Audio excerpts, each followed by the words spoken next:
And Philippa, I guess you can speak now or well, I'll have to look at the schedule. Are you ready to go now?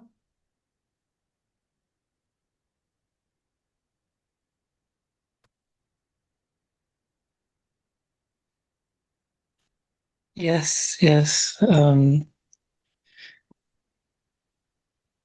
Hi. There we are. So a bit um, unexpected. I wanted to talk about some uh, interesting problem that's maybe not many people know about. So it's quite easy to state. You take some finite non-empty set of natural numbers, and um, And there are two basic operations. There's dilating.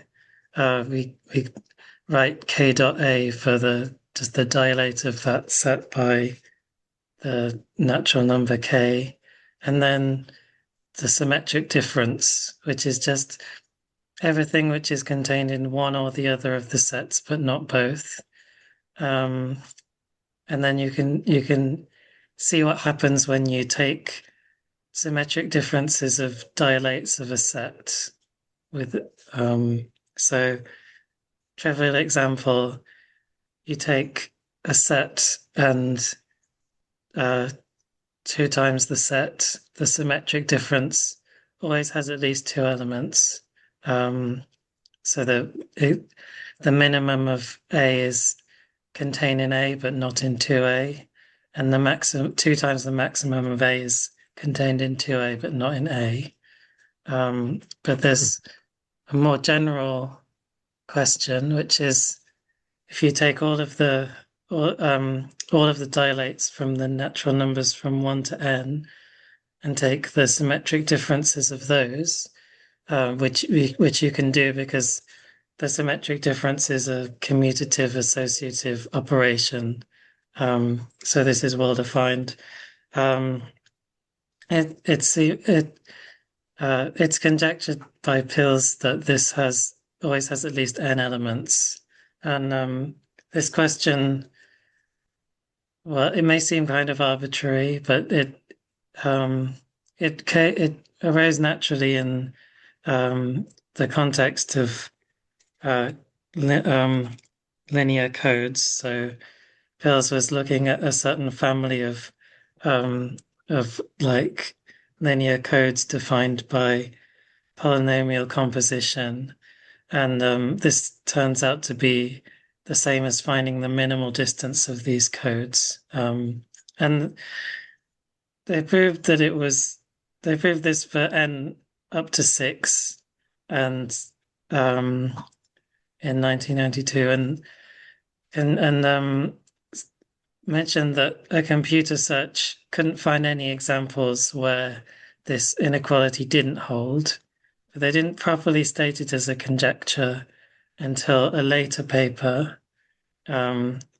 This paper in 2010 of Huang, K, and Pills, where they stated the conjecture and proved the special case when A is the set of natural numbers from 1 to k. And then this was also independently proven by Park and Savo. Um, and in that same paper, they proved a lower bound in the general case. So in Pell's original paper, they proved a lower bound of the number of primes up to n plus two. What for all? So this holds for all. It's fairly easy to show that the lower bound of the number of primes up to n plus one, because you essentially get a contribution of one of at least one from each prime, and then you can get one extra, and then you can get plus two for all n at least six, I think, by a bit more work. But um, but to improve upon that is quite difficult. But you can get n over log n to the lambda, where lambda is this number which is about 0.222. And then also more recently, it's been proven for all n in the case where a is very small, at most 3. And now the main result that I want to talk about is a result that I've just proven with Peter Park, where it essentially we've resolved the conjecture for sufficiently large n. So there's so for arbitrary a and n at least 2 times 3 to the 80, the conjecture holds. This is definitely not optimal, even with the methods that we used. But it seems like even if we optimized completely the method, it wouldn't. I don't think it would be able to prove the full conjecture. There seems to be a gap. And another main result that we proved was we asked the question, what happens if you fix A and take n to infinity? And it turns out that this repeated symmetric difference grows linearly in n. This limit always exists, and it turns out that it grows at least as fast as k over log k, where k is the size of the set A. Okay, so before I talk about the proof, there's some basic notation. I'm going to use square brackets n for just the natural numbers from 1 to n, r subscript ab for the number of representations of n as a product, ab equals n, and then this star product, which is a binary operation on finite sets of natural numbers, is just the set of all numbers which have an odd number of representations. So when the representation function is 1 mod 2. And we'll also use this star power notation, which is just star applied n times.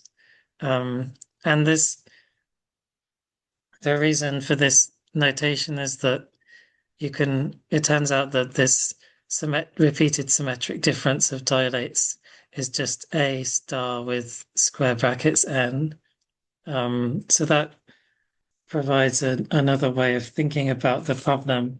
And this star operation is actually quite natural because if you let calligraphic f of n be the set of all finite subsets of the natural numbers, then this is actually a ring with the symmetric difference being your addition operation and star being like your multiplication operation. And it's isomorphic to polynomials over f2 in countably infinite number of variables, and the isomorphism you just take the singleton containing the ith prime to the ith variable. So maybe this is just another way of thinking about the question, and maybe will convince you that it's a natural question to ask. So the proof is the proof is quite hard and was quite complicated in general, but at least in the case where A is smaller compared to n, it's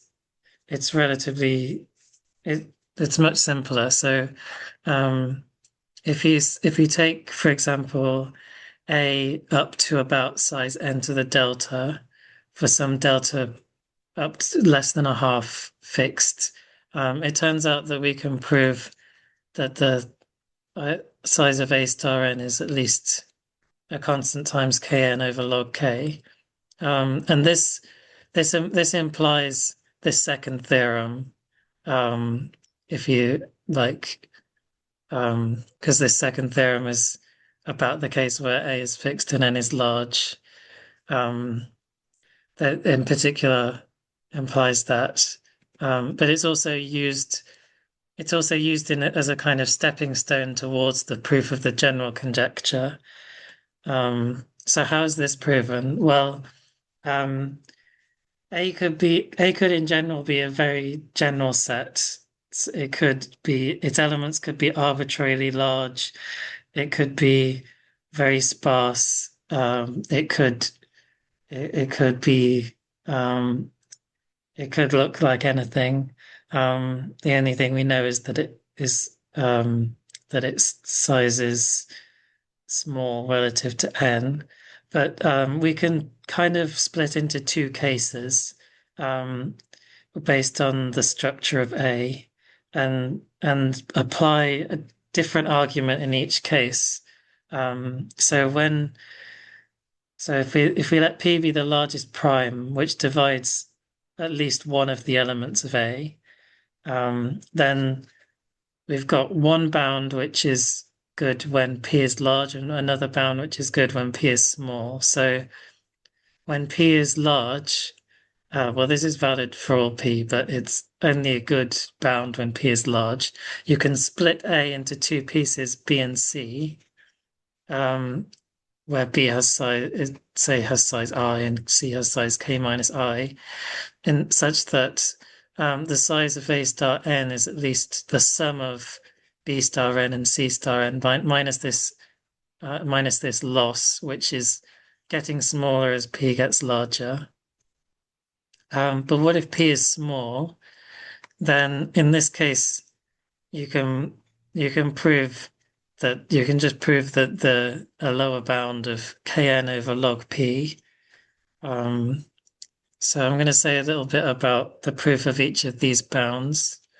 The first one, you just so we've got this prime P, which divides some of the elements of A. It can't divide all of them because otherwise A would have a positive. We're assuming without loss of generality that the GCD of A is one. We can do that because the problem is like dilation invariant. We can just take out a factor. If something divides all of the elements of A, we could just take that out as a factor. So we've got this set B, which is all the elements which are divisible by P, and C is everything else. And these are two sets which partition A. And by the inclusion exclusion principle, and we also use kind of the algebraic properties, the fact that star and the symmetric difference form a ring, and then we get this sum of B star n plus C star n minus this error. And this error, if you think about it, it's at most the sum over all B and over all C and C of the intersection of just these two dilates of the intervals from 1 to n. And the intersection of these two sets is bounded above by n over P, because this B times n is like an arithmetic progression with constant with common difference, a multiple of P. So for that to intersect, and C is another arithmetic progression, which is where the common difference doesn't divide P. The intersection is at most 1 over P times the size of one of them. And then the second bound, this is a fact about rough numbers. So we want to show that there are that A star n has at least Kn over log P elements times a constant. And this uses, we're just going to So A star n is the number of things which have an odd number of representations as a product of A times X for some A in A and some X in N. And we can just take the lower bound. We can take the lower bound by just everything which occurs exactly once. And we can show that if X is P rough, that means all of its prime factors are strictly larger than P. And if it's at least n over 2, then for any A in A, AX that's the only representation as a product of something from A and something from square brackets N. And maybe don't have time to explain exactly why, but it's not too hard to show that if X is chosen in this to be this P rough number, then it has a unique representation. So you just need to know how many rough numbers are there. And it turns out there's this function called the bookstub function, which it oscillates, but it's bounded above and below by a constant, so you can pretend that it's a constant. We just want a lower bound anyway. It turns out the number of S rough numbers is approximately this function times n over log of S. So that gives us the bound that we needed. Oh, so yeah, for each of those rough numbers, there's one. We also get one contribution from each A and A. So it's K times the number of rough numbers in that interval. So that allows us to prove the case where the size of A is very small. Maybe we could try to do something similar. Maybe we could try. So we proved something that was stronger than we needed. We didn't just prove that this is at least n. We proved that it's at least k over log k times n. But we can't do that for arbitrary A because of this example. So for any finite set A, if you take the star of this set with itself, that's exactly the set of squares of elements of A. And this is just because the representations as a product of come in pairs. If A is not equal to B, then you could flip it and look, and you've got A times B and also B times A. So there's an even number of those representations. So if you just look at when there's an odd number of representations, that can only happen when it's a square.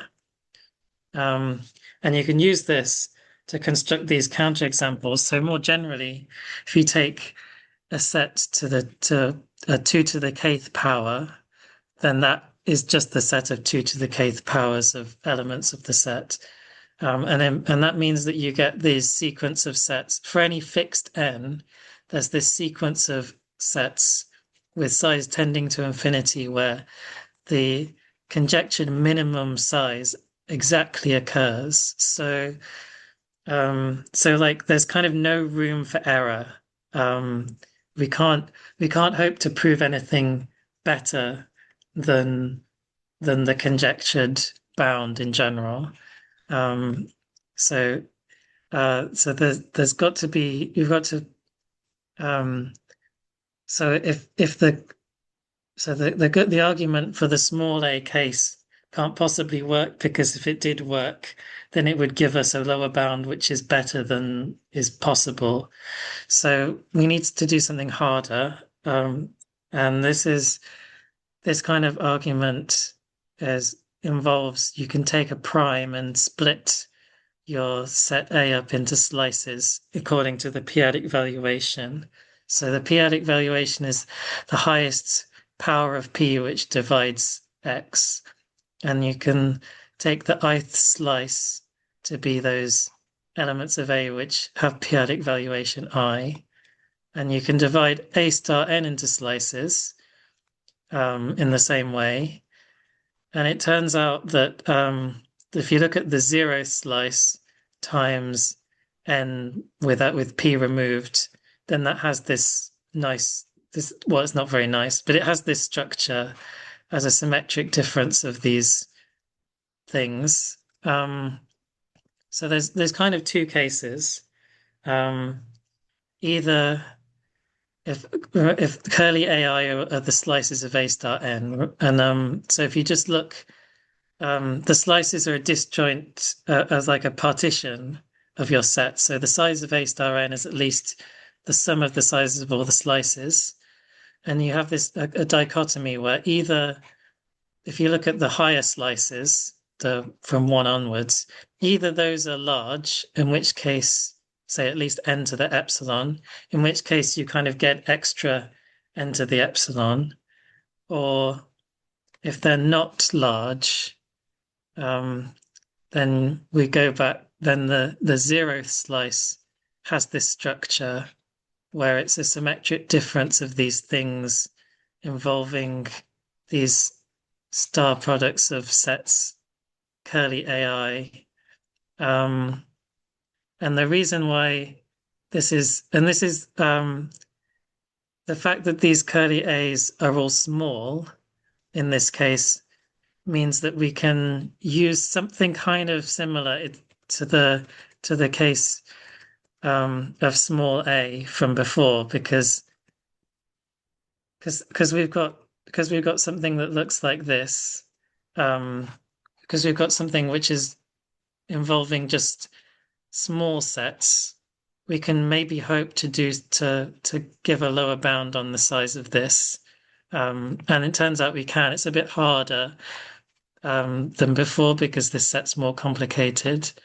And so we end up getting a lower bound from this dichotomy from like if you remove a prime p and then put it back again, you kind of get a boost of n to the epsilon, essentially.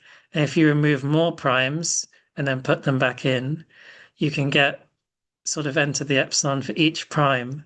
And because we have n over log n primes to work with, you can't remove it. It turns out if you remove too many of them, then the argument doesn't work. But we can still remove enough that we can get at least n, as long as n is sufficiently large. So that's roughly how the argument works. And I just want to briefly talk about some open problems. So the conjecture is still open when n is small. And also this lower bound on this size of when you fix a and take n to infinity. The best lower bound we could prove is k over log p, k over log k.